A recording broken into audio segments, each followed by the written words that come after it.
জাতীয় ঐক্য তৈরিতে বিএনপির দাবির সঙ্গে একমত জামায়াত। মেডিকেল ভর্তি পরীক্ষায় এলো নানা পরিবর্তন। চিন্ময় কৃষ্ণ সহ ইসকন সংশ্লিষ্ট 17 জনের ব্যাংক হিসাব স্থগিত। ঢাকা বিশ্ববিদ্যালয়ের ওয়েবসাইট হ্যাক। দেশে সংখ্যালঘু সম্প্রদায় আগের তুলনায় বেশি নিরাপত্তা পাচ্ছে। হজ নিবন্ধনের সময় বাড়ল 15 দিন। খুলনায় পার্কিং করা বাসে মধ্যরাতে আগুন, চালকের সহযোগী নিহত। জামালপুরে গভীর রাতে হাসপাতাল ও বিএনপি কার্যালয়ে হামলা। সাকিবের শর্তে বিসিবির না। হ্যাকারের কবলে ব্যাংক অব উগান্ডা $17 মিলিয়ন চুরি। শুনছিলেন দিনের খবরের প্রধান শিরোনাম, এবার বিস্তারিত। তার আগে গ্রামের কাগজের ইউটিউব চ্যানেল সাবস্ক্রাইব করুন এবং সব খবর পেতে ফেসবুক পেজ ফলো করে রাখুন। দেশের বৃহত্তর স্বার্থে জাতীয় ঐক্য তৈরির ব্যাপারে বিএনপি যে দাবি জানিয়েছে তার সঙ্গে একমত পোষণ করেছে বাংলাদেশ জামায়াত ইসলামী। বৃহস্পতিবার প্রধান উপদেষ্টা ডক্টর মোহাম্মদ ইউনূসের সঙ্গে বৈঠক শেষে সাংবাদিকদের এক প্রশ্নের জবাবে একথা বলেন দলটির আমির ডাক্তার শফিকুর রহমান। জামায়াতের আমির বলেন, অন্তর্বর্তী সরকার যাতে শৃঙ্খলার ভেতরে থেকে একটা কার্যকর নির্বাচনের দিকে আগাতে পারে সেই বিষয়গুলো নিয়ে আলোচনা হয়েছে। দেশ আমাদের সবার, জাতি, ধর্ম, দলমত নির্বিশেষে সবাই মিলে জাতীয় ঐক্য গড়া যাতে আরও শক্ত বা দৃঢ় থাকা যায়। এছাড়া প্রশাসনে আরও কিভাবে গতি আনা যায় এই সমস্ত বিষয় নিয়ে আলোচনা হয়েছে। এর আগে বিএনপি মহাসচিব মির্জা ফখরুল ইসলাম আলমগীরের নেতৃত্বে দলটির প্রতিনিধিরা প্রধান উপদেষ্টার সঙ্গে দেখা করেন। বৈঠকে তারা জাতীয় ঐক্যের আহ্বান জানান। এমবিবিএস করছে বেসরকারি মেডিকেল কলেজে আগামী 17 জানুয়ারি ভর্তি পরীক্ষা অনুষ্ঠিত হবে। এতদিন কোর্সের পুরো ফি একসঙ্গে পরিশোধের নিয়ম ছিল, যা শিক্ষার্থী ও অভিভাবকদের জন্য কষ্টসাধ্য ছিল। 2024-25 শিক্ষাবর্ষ থেকে শিক্ষার্থীরা 3 ধাপে দিতে পারবেন এই ফি।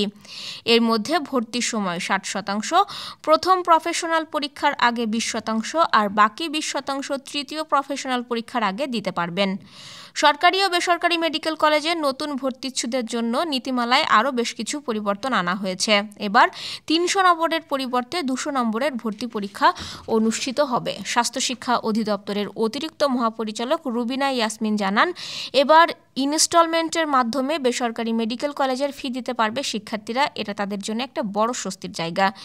এইচএসসি পরীক্ষায় কোনো ইমপ্রুভমেন্ট থাকলেও তারাও ভর্তি পরীক্ষা দিতে পারবে। এটা একটা নতুন পরিবর্তন। বাংলাদেশ সনাতনী জাগরণ মঞ্চের মুখপাত্র চিন্ময় কৃষ্ণ দাস সহ ইসকন সংশ্লিষ্ট 17 জনের ব্যাংক হিসাবের লেনদেনের 30 দিনের জন্য স্থগিতের নির্দেশ দিয়েছে বাংলাদেশ ব্যাংকের ফিনান্সিয়াল ইন্টেলিজেন্স ইউনিট। বৃহস্পতিবার এসব ব্যাংক হিসাবে লেনদেন স্থগিতের নির্দেশনা বিভিন্ন ব্যাংক ও আর্থিক প্রতিষ্ঠানের কাছে পাঠানো হয়েছে। বিএফআইইউ-এর চিঠিতে বলা হয়েছে, মানি লন্ডারিং প্রতিরোধ আইনের ক্ষমতা বলে ইসকন ও এর সংশ্লিষ্ট ব্যক্তি এবং তাদের মালিকানাধীন প্রতিষ্ঠানের নামে পরিচালিত ব্যাংক হিসাবের লেনদেন 30 দিনের জন্য স্থগিত করার নির্দেশ দেওয়া হলো। একই সাথে তাদের মালিকানাধীন সব ধরনের ব্যবসা প্রতিষ্ঠানের নামে পরিচালিত সব ব্যাংক হিসাব সংক্রান্ত তথ্য, যেমন হিসাব খোলার ফর্ম, কেওয়াইসি ফরম থেকে শুরু করে হালনাগাদ লেনদেন বিবরণী 3 কার্যদিবসের মধ্যে পাঠানোরও নির্দেশ দিয়েছে বিএফআইইউ। ঢাকা বিশ্ববিদ্যালয়ের একটি সাবডোমেন ওয়েবসাইট হ্যাক করা হয়েছে। বৃহস্পতিবার দিবাগত রাতে ওয়েবসাইটটি হ্যাক হয়, তবে নির্দিষ্ট সময় জানা যায়নি। ওয়েবসাইটে ঢুকলে শুরুতেই কালেমা লেখা দেখা যাচ্ছে। সেখানে একটি বার্তা দেওয়া হয়েছে। ওয়েবসাইটে হ্যাকাররা তাদের পরিচয় দিয়ে ইংরেজিতে বলেন, we are Muslim, black heads and spy agents. Dhaka বিশ্ববিদ্যালয় প্রশাসন এবং অন্তর্বর্তীকালীন সরকারের উপদেষ্টা আসিফ নজরুলের প্রতি বার্তা দিয়ে হ্যাকাররা লিখেছে, আমরা ঢাকা বিশ্ববিদ্যালয়ের শিক্ষার্থীদের ইসকন ইস্যুতে তাদের আন্দোলনকে গতিময় করার জন্য আহ্বান জানাচ্ছি। আমরা শিক্ষার্থীদের অনুরোধ করছি, আপনারা ঐক্যবদ্ধ থাকুন। হাসনাত আবদুল্লাহ এবং সার্জিস আলমকে হত্যা চেষ্টার জোর প্রতিবাদ করুন। আমরা একটি স্পষ্ট বার্তা দিতে চাই, ইসকন এবং প্রথম আলো সরাসরি ভারতীয় গোয়েন্দা বাহিনী দ্বারা নিয়ন্ত্রিত। জনাব আসিফ নজরুল, একতরফা দৃষ্টিভঙ্গি থেকে বেরিয়ে আসুন, দেশবিরোধী ইসকন এবং প্রথম আলোর বিরুদ্ধে ব্যবস্থা নিন। তারা আরও লিখেছে, আমরা পরিষ্কার করতে চাই যে আমরা কোনো দেশবিরোধী গ্রুপ নই। এই সার্ভারের কোনো ফাইলস ক্ষতিগ্রস্ত হয়নি, সমস্ত ফাইল নিরাপদে রাখা হয়েছে। এটি কেবল বার্তা সরবরাহ করার জন্য হ্যাক করা হয়েছে। বিশ্ববিদ্যালয়ে এই সাবডোমেন ওয়েবসাইটের মাধ্যমে শিক্ষার্থীদের তথ্য ম্যানেজমেন্ট ও বিভিন্ন একাডেমিক কার্যক্রম পরিচালনা করা হয়। ভয়েস অব আমেরিকা বাংলাদেশের এক জরিপে দেখা গেছে, বাংলাদেশের অধিকাংশ মানুষ মনে করছেন অন্তর্বর্তী সরকার দেশের ধর্মীয় ও জাতিগত সংখ্যালঘু জাতিগোষ্ঠীকে বিগত আওয়ামী লীগ সরকারের চেয়ে বেশি নিরাপত্তা দিতে পারছে। জরিপের ফলাফলে নিরাপত্তা নিয়ে ধারণায় মুসলিম ও অমুসলিমদের মধ্যে কিছুটা পার্থক্য লক্ষ্য করা গেছে। গত অক্টোবর মাসের শেষের দিকে পরিচালিত এই জরিপে দেখা গেছে 64.1% উত্তরদাতা মনে করেন আওয়ামী লীগ সরকারের আমলের তুলনায় অন্তর্বর্তী সরকারের ধর্মীয় ও জাতিগত সংখ্যালঘু জনগোষ্ঠীকে বেশি নিরাপত্তা দিচ্ছে। 15.3% উত্তরদাতা মনে করেন বর্তমান সরকার সংখ্যালঘুদের জন্য আগের চেয়ে খারাপ নিরাপত্তা দিচ্ছে। বাংলাদেশের জনতত্ত্বের সঙ্গে সামঞ্জস্য রেখে জরিপের জন্য 1000 উত্তরদাতা বাছাই করা হয়। উত্তরদাতাদের মধ্যে সমান সংখ্যক নারী ও পুরুষ ছিলেন, যাদের মধ্যে 92.7% মুসলিম। উত্তরদাতাদের মধ্যে অর্ধেকের একটু বেশি বয়স 34 বছর বয়সের নিচে। উত্তরদাতাদের প্রায় 1/4 শহুরে মানুষ। 2025 সালে পবিত্র হজে যেতে নিবন্ধনের সময় আরও 15 দিন বাড়ানো হয়েছে। আগামী 15 ডিসেম্বর পর্যন্ত হজের নিবন্ধনের সময় বাড়িয়ে বৃহস্পতিবার ধর্ম বিষয়ক মন্ত্রণালয় থেকে বিজ্ঞপ্তি জারি করা হয়েছে। খুলনা নগরের সোনাডাঙ্গা আন্তজেলা বাস টার্মিনালে পার্কিং করা একটি বাসে আগুন লেগে এক পরিবহন শ্রমিক নিহত হয়েছে। বৃহস্পতিবার দিবাগত রাত 2টার দিকে এই ঘটনা ঘটে। ধারণা করা হচ্ছে বাসের মধ্যে ঘুমন্ত অবস্থায় ছিল ওই কিশোর শ্রমিক। নিহত মোহাম্মদ শরীফের বাড়ি মুন্সিগঞ্জের শ্রীনগরে। সে ওই বাসে চালকের সহযোগী ছিল। পুলিশ ধারণা করছে মশার কয়েল জ্বালিয়ে বাসের মধ্যে ঘুমিয়েছিল শরীফ। সেই কয়েল থেকেই আগুনের সূত্রপাত। দরজা জানালা বন্ধ থাকায় বাসটি থেকে আর বের হতে পারেনি সে। ওই ঘটনার সঙ্গে নাশকতার কোনো সূত্র আছে কিনা তা খতিয়ে দেখছে পুলিশ।